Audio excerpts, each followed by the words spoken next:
Ya, saya ngelihat anak-anak yang langsung terdampak ya, baik itu rumahnya ataupun anggota keluarganya, banyak yang mengalami shock, stres ya. Sampai waktu di Kampung Apar di Kota Padang, ada anak yang hanyut, umur 5 tahun hanyut 1 kilometer dari rumahnya.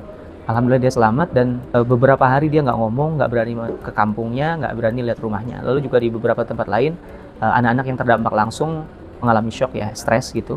Tapi kecenderungannya setelah 1 minggu pasca kejadian, anak-anak tuh cenderung lebih cepat pulih kalau saya lihat. Mereka sudah mulai bermain di halaman sekolah, di masjid-masjid. Alhamdulillah sih, saya ngelihat perkembangan yang cukup bagus.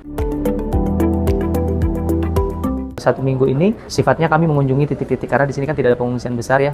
Mereka terkumpul di surau-surau, masjid-masjid. Jadi kita datang mengadakan kegiatan bersama anak-anak di surau, di masjid, kemudian di sekolah-sekolah juga, dan beberapa di dapur umum. Jadi aktivitasnya main, kemudian mendongeng tentu saja, seru-seruan, menggambar gitu. Yang penting membuat anak-anak tersenyum, tertawa, bergerak.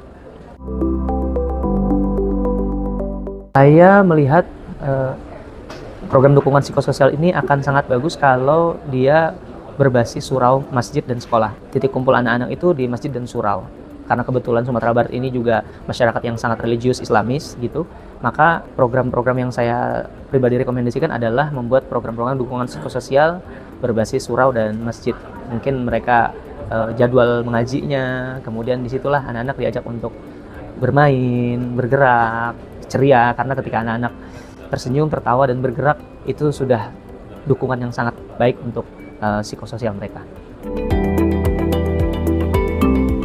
Ya, untuk teman-teman relawan memang dukungan psikososial itu kan tidak terlepas dari program lain ya. Dia terpadu gitu dengan program-program lain, sehingga memang yang paling baik adalah program yang tidak sporadis, datang kemudian beraktivitas terus pergi gitu kan. Dan itu biasanya juga jika tidak dikelola dengan baik, maka bukan dukungan psikososial yang didapat anak-anak, tapi aktivitas yang terlalu banyak dan capek. Jadi sebaiknya memang dikelola dengan baik, anak-anak punya waktu bermain, berinteraksi dengan teman-temannya, tapi juga waktu istirahatnya tetap diberikan, sehingga anak-anak itu punya keseharian yang menyenangkan, tapi juga tidak dieksploitasi. Karena kalau tidak dikelola ya, anak-anak justru jadi sangat eksploitatif, bukan berbasis kebutuhan anak-anak, tapi menyesuaikan dengan kebutuhan lembaga-lembaga atau event-event gitu.